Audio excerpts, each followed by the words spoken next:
I'm here today as the mother of Corporal Travis Griffin, 1st Battalion, 7th Marines, Weapons Company, Cat Blue. I grew up in Kansas. My parents met at Haskell Indian Institute in Lawrence, Kansas. And we had a really vibrant, multi-tribal community. And within that community, in the Southern Plains, there's a strong tradition for war mothers. And war mothers are given a special ceremony at gatherings like powwows or feasts.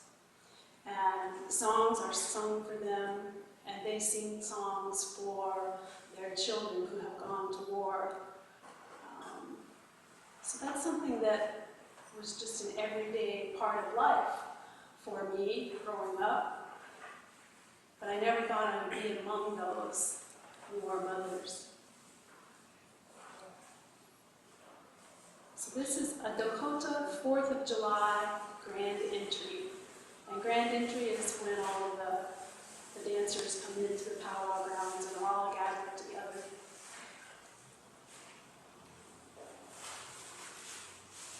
There was a time when I was young, and veterans were all old men. Their backs no longer straight as flagpoles. They carried in the flags at grand entry. We stood for their songs about World War II and Korea, but none for Vietnam, whose ever-present images filled the nightly news in color all through my childhood years. Nowadays, the flags are carried in by young men and women who could be my sons and daughters. At grand entry, their backs as straight as flagpoles. We stand for them, all volunteers, Gulf War, enduring freedom, Iraqi freedom, while behind us, people talk through their song.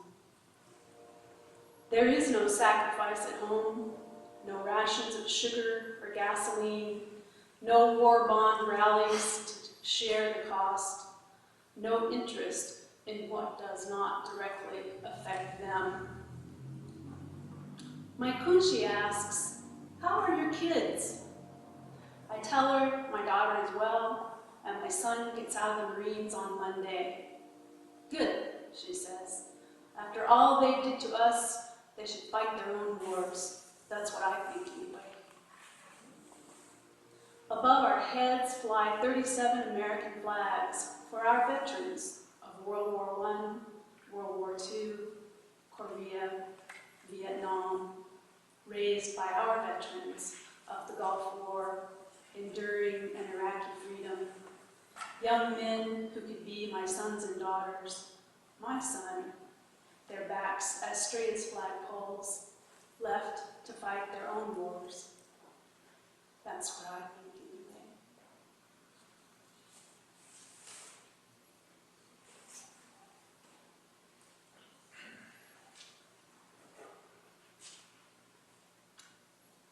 So the song I just sang, to start out with, is a song I composed for my son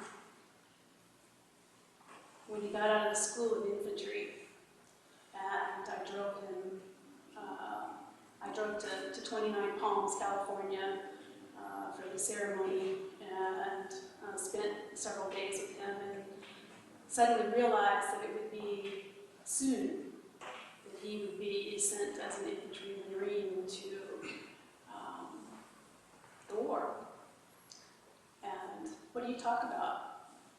Well, we didn't talk about that. We talked about places we had been and things we had done.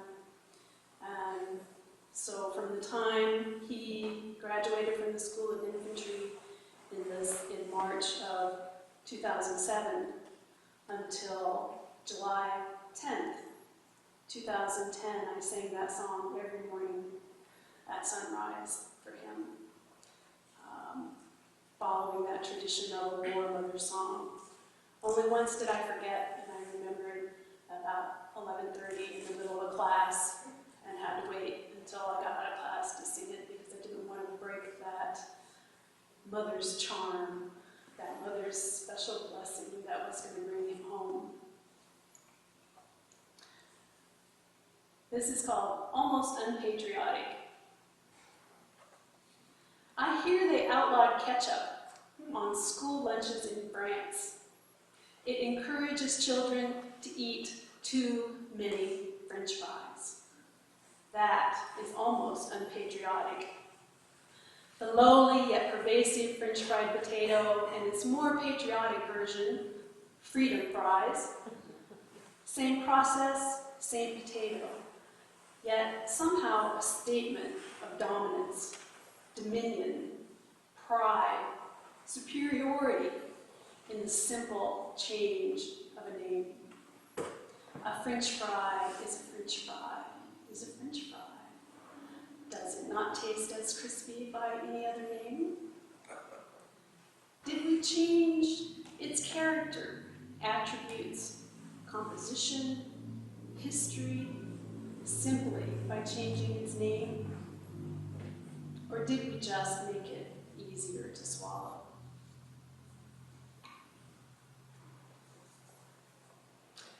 On November 11th, 2011, across this nation was a community remembrance ceremony for all of the war dead in Iraq and Afghanistan.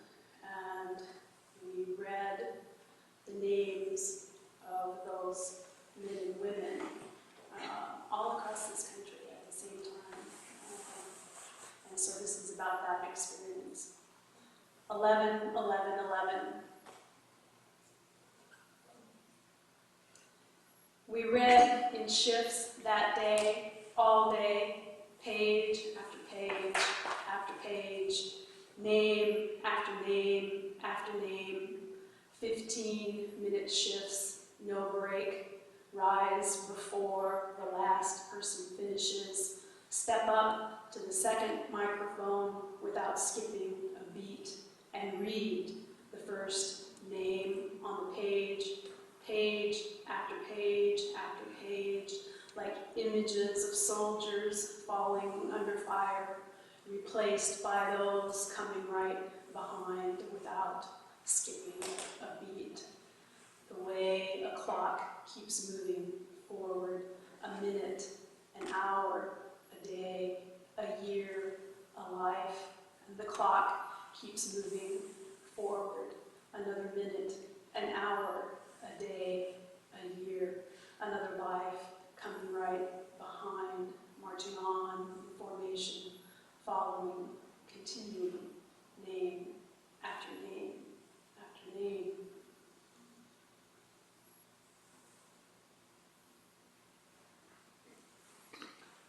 So the song I sang for my son every morning says,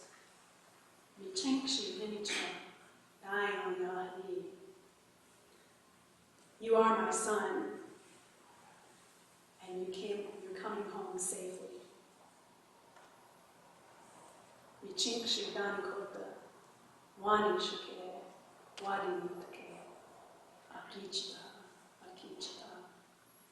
My son, you're Dakota, you're strong, you're brave, a warrior.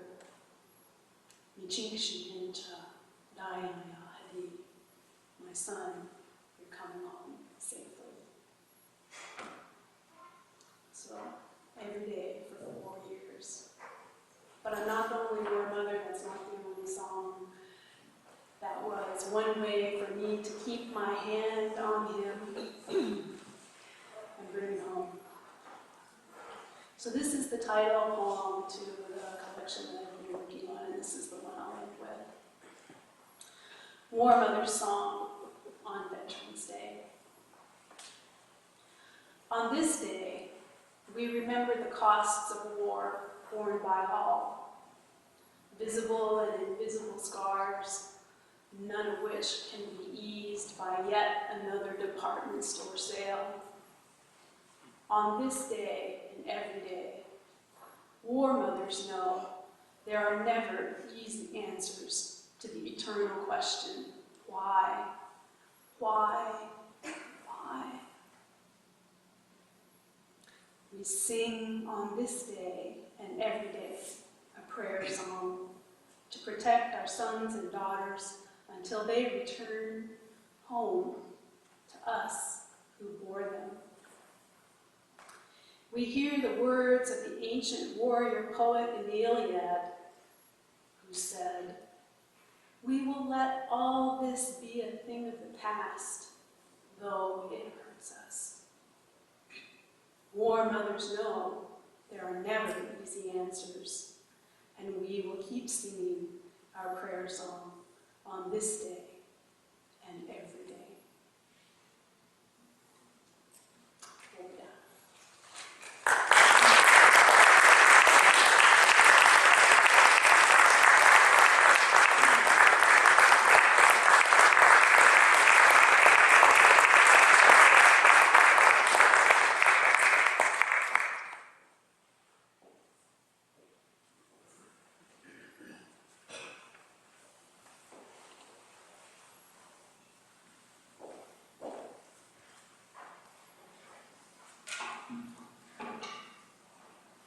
Thank you, Gwen, for very beautiful words and song. And thank you all, of course, for coming. If you came yesterday, then thank you twice. Thank you, Veterans for Peace, Good Thunder readings, especially Diana, and this beautiful church. And I had some poem to read I had in mind, but for you, Gwen, when you were talking about that war mother, I said, oh, I have a number of poems on that theme. So I thought, to show you I'm grateful, I read a poem,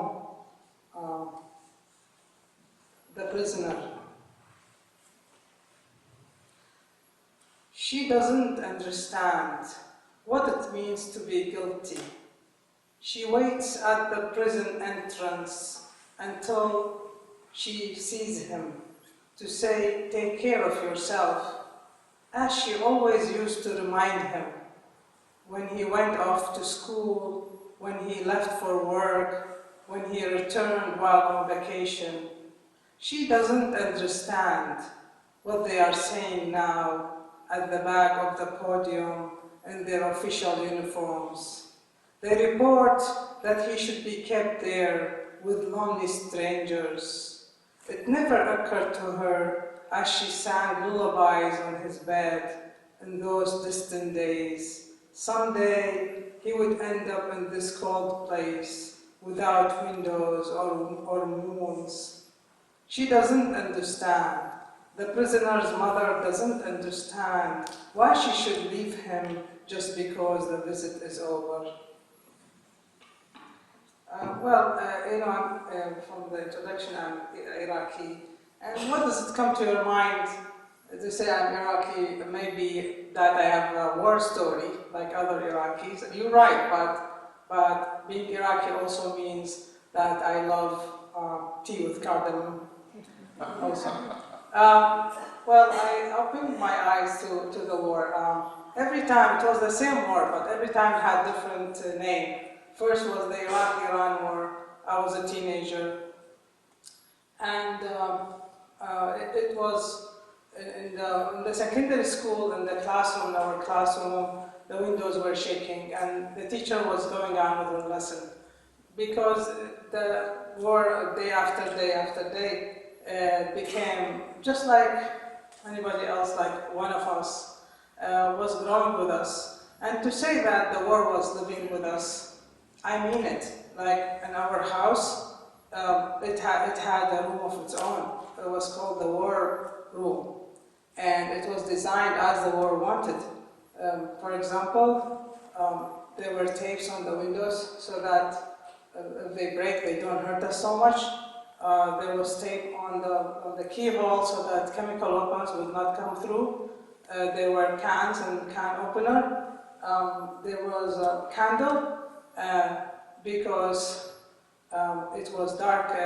When the siren goes off, the light goes off, the electricity goes off, and if the light doesn't go off, we were supposed to turn it off ourselves. Because I asked my parents at the time why.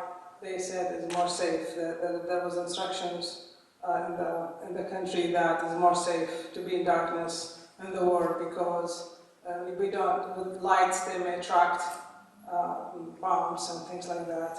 So we were following. That's why maybe I'll end in a minute with a poem that I used that image stayed in my mind, that turning off the light. You will see. But and then it was growing with us, the war. I don't know, when they were calling us, as a writer, I published in the 80s, so they called us the 80s generation, and they also called us the war generation. I don't know, we are older, we don't want to change the world anymore, we just want to be left alone. And the war is also older, but when we'll die, I don't know if the war will die with us or will survive us.